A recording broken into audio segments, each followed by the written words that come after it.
DJ DUBL right here, and today I'm sat with another guy that loves to wear hats just as much as I do. It's Neyo. What's good, bro? What's going on, bro? I'm all right, man. Welcome to the UK. Thank you, sir. Thank you, sir. Happy to be back. Yeah, back. So you got another album to promote. Indeed. Nonfiction. This is album number 6.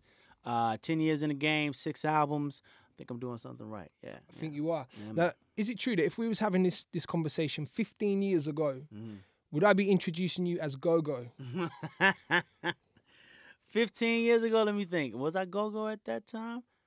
15 years ago, yeah, you might have been. Yeah, you might have been talking to Go-Go about 15 ago. So it was Go-Go, yeah. Yeah. Unfortunately. That's all right, man. We all start somewhere. You know. Exactly. So what point in your career did you realize that you made it? Oh, man. You know what? It took a little while for me to feel like that. I can honestly say the day that I met Michael Jackson face to face, and he said to me, "You know what my favorite song of yours is?" And then he started singing. It's a joint called "Go On Girl," and he started singing it. And I tell you, that's when I knew. It's like, yeah, I've done some pretty cool things in this business at this point. If the man responsible for me even doing this in the first place is telling me that he loves one of my songs, and he's singing it to you, and he's singing it, yeah, that's the closest I've ever felt to a girl ever in life. But I kept my cool. I maintained my composure. You know what I mean? as much as I could. But you held it down. That's when I knew. Right then. That's when I knew. Yeah. Oh, that's wicked, man. That's a great story. Is it true that you hated your own voice? Despised it when I first started singing, man. Because first and foremost, my mom has been my hero my whole life. You know what I mean? So she used to listen to, like, you know, the Teddy Pendergrasses and your Marvin Gayes and the Temptations and, you know, these kind of big, heavy, kind of raspy voices. And I ain't had that when I was young. You know, I had like a really thin, kind of high, nasally voice when I was a kid. So I hated singing because I didn't sound like the cats that she used to listen to. Yeah. So that's when she introduced me to Michael Jackson, Stevie Wonder, you know, people that kind of had a similar timbre to mine. Yeah. And she said, you know, listen to the way that they do it. It'll help you get more comfortable with the way that you do it. So, yeah, that's where it started. That's where it all started. Wow. So there's something about you that I think industry heads are going to know, and music geeks will know, but the general public, I don't think they know, that you wrote Mario's single, Let Me Love You. Yeah, man. Yeah. Now, firstly, I want to thank you because of that single, I put it on a mixtape once when it first before it came out, and it actually was responsible for me getting a job in the club. Ah, dope. So thank you for that to begin with. But secondly, what I wanted to ask you was, now that song, like I say, the general public will just see that as Mario's song. So he got a lot of fan base, you know, he got a lot of momentum off that record, whereas I don't feel like you got the recognition that you should have done for penning it. Well, I mean, to a degree, you know, after that joint came out, I mean, I made sure that I let people know. And Mario, he did his point to let people know that I did it too. But at that point, I wasn't really trying to be an artist or nothing like that. I was just a songwriter. And, you know, from the beginning of time on up, you know, the songwriter wasn't really getting the love like that because it wasn't for him. You know, I'm the man behind the man. So it was all good. It was all good that I didn't get famous off that joint. But around the industry, that's where the buzz happened. You know, I became the kid that wrote the Mario joint. You know, that was my name for like a hot little minute. I ain't even have a name. I was the dude that wrote the Mario joint. So, you know, that's kind of what opened up a few doors for me as far as the songwriting.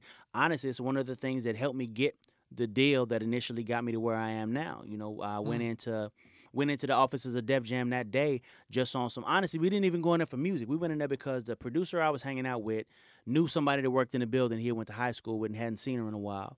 So we went up there to talk to her. That just happened to be Tina Davis. To anybody that doesn't know, Tina Davis manages Chris Brown. But at the time, she was like, you know, head of A&R for Def Jam. Went in there so that they could do their whole reunited and feel so good, whatever. He got to talking to her about what he's doing now, you know, working with this new young writer. His name is Neyo. He did that Mario joint. Oh, yeah, I heard of him, whatever. So, you know, she started playing some of the records that I had. She asked me to perform for her right there in our office. Fast forward, she calls up L.A. Reid. I go into his office, perform for him. We left the building with a record deal.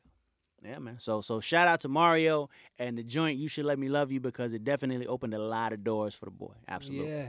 What's the biggest record that you ever wrote for someone? If not that one, probably the Beyonce joint, Irreplaceable. Right. Yeah, To the Left. That's probably the biggest thus far. So how do you decide, when you write a song, how do you decide, okay, well, I'm going to give this to this person, or you're going to keep it for yourself? Kind of depends on how the song is created. Like, okay, say you're an artist and you go and you meet me somewhere like, yo, I'm about to put my album together. I'd love for you to pen a joint for me, blah, blah, blah, blah. All right, cool. So then your label calls up, hits up a studio, purchases XYZ amount of hours of studio time. I go in with producers, tracks, whatever, and whatever happens within those hours, that goes directly to you. You get first right of refusal. If you like it, you go on, you take it. It is what it is. If you don't, I keep it. I get to do whatever I want to with it. Now, if I go in the studio just by myself on some, I feel like going to the studio today, and I come up with something amazing, of course, I'm going to probably keep that for myself. But even in those instances, like if I do something and I feel like, man, Rihanna would really kill this, then I'll call her up like, yo, I just did something I want you to hear. If she likes it, she takes it. If she don't, she don't. You know, it's kind of like that. Have you ever heard somebody sing one of your records that you thought you could do better? Because I'll give you one example, right? You've got a track, Waiting, that you wrote. Waiting. I heard, I'd love to sing it to you, a but while I really ago. can't sing. Yeah, a few years ago. Now, I heard the reference track, I think, and then I heard the Beyonce version. But I'll be honest with you, sorry, B, but I think you killed it more than she did. You did a lot better. So do you have any instances where you heard a record and think, oh, I could have done so much better? I won't say better. I'll say that I've definitely heard joints where I felt like I could have did it different, or I would have did it different. But I kind of dig it when an artist will take a song that I wrote for them and turn it into their own. Like, you know, Beyonce is credited as a writer on Irreplaceable because of the fact that she took the song and kind of made it her own. Like, it's different places where she put melodies and harmonies and, you know, different stuff like that. And that's kind of what makes the song a song. You know, I wrote the lyric, I came up with the initial melody, but she added her touches and like made it a Beyonce record. So if you hear my reference of Irreplaceable and then hear Beyonce's version, it sounds a lot different than mine, you know, and that's it's supposed to be like that. If you're gonna do it exactly the way I wrote it, you might as well just let me keep it, you know. So, yeah, I hear that. So the first album in 2 years. Yeah. It was delayed, right? It was delayed a little bit. Supposed to drop in November. Yeah. I decided that I wanted to go back in and kind of, you know, retouch and put some finishes on some stuff. I just, you know, again, this is album number 6, and you know, in a climate where it's all these new cats coming out, and you know, for a minute I was like, man, do people even still even want to hear Neyo on a joint? Like, you know, that was kind of going through the mind a little bit. So I just wanted to make sure that every song was as good as it could possibly be. You know, so I went and changed the verse here. You know, made the bass a little thicker on this one, changed the strings on that one, just making sure everything was as good as humanly possible, and then go ahead and put it out. Right. What I loved about it, I think one of the smartest moves that you made was getting the fans involved, because obviously. I've heard you talk about it before, that you have a lot of the stories in the songs they're derived from fan stories. Absolutely. Whose idea was that? It was my idea. It was derived from something that I did a little earlier in the year. Me and actually Cher Lloyd, who's an artist from here. Shout out to the girl Cher Lloyd. We was working with this company. They had like these fruit bars, and they did this thing. It was a contest they did to where they had people send in ideas about the things that makes you happy, the things that makes you smile or whatever. And then they got me and her to come together and grab all these ideas and turn them into a song for the brand. So I was like, that's a really dope idea. Like, you know, to take, you know, people's thoughts and ideas and turn them into something. So album number 6, you know, everybody knows that the only reason an artist exists or doesn't is because of the fans. You know, the fans either love it or they don't. So I figured this is the best way that I could say thank you. You know, I don't do a lot of co-writes, man. I've co-written with maybe 3 people in life. You know, 4 if you include, well, yeah, like 4 people in my whole career. So, you know, to incorporate them on the writing side of it is like the best way that I can say thank you to the people that have allowed me to be here this long. So, yeah, I reached out via social media asking about relationships, love, the whole 9, and the stories that I really, really dug turned into songs for this album. So about half the album is based off of songs given to me by the fans. Right. You got a few dance music records on there. Of course. Obviously, you're known. I mean, you've had several big dance music hits, actually. Is it a type of music that you like to make, or is there pressure from the label? Because obviously it broadens your fan base, generates more sales. So is that something that someone's saying, you know, you have to put the dance music on there? Or is this something that you're choosing to do? A little bit of both. My artistic integrity will not allow me to do a song that I just hate. You know what I mean? I can't do that. It's got to mean something to me if I'm gonna do it. You know what I mean? So I won't say that I love every dance music song that I've ever heard, but then again, I don't love every R&B song that I've ever heard. Right. You know, but it's definitely a part of me. So and then on top of it, you know, I'm aware of the game. I know what the label wants. You know, so they definitely be checking for those because those are the ones that produce the most revenue. All right, cool, fine and good. But at the end of the day, music is about self-expression, man, and I'm gonna express myself the way that I express myself. So that means if it's one dance joint on there or if it's 6 dance joints on there, it's because I felt like doing it that way. You know, that's what it's about. Right, I got you, man. Yeah. So you got Schoolboy Q, Jeezy, T.I., Juicy J, Pitbull. If you could have anyone, dead or alive, to collaborate with on a record, who would it be? Well, so we definitely got to throw Michael Jackson in there. May he rest. Let me see. I would have loved to have gotten to do a song with Whitney before she passed. May she rest.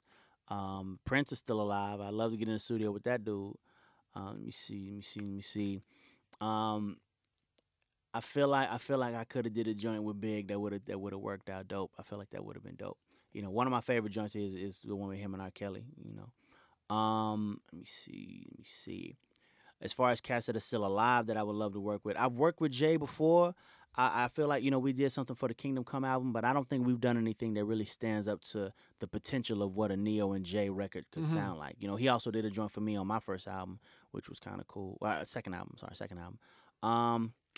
Let me see, man. Kanye, again, I've worked with him before, but we still haven't done that real, you know, blow up the world. This is a Kanye and Neyo joint. That hasn't happened yet. Huge fan of Big Sean. Huge fan of Drake. Love what he does with his stuff. Would love to get in with him.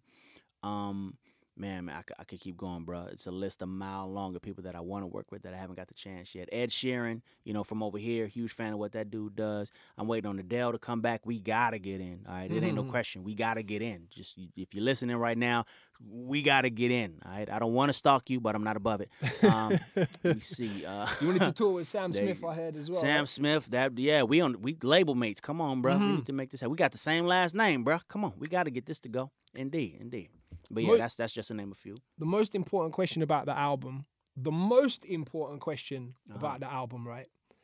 Did you ever get to bring Stephanie in?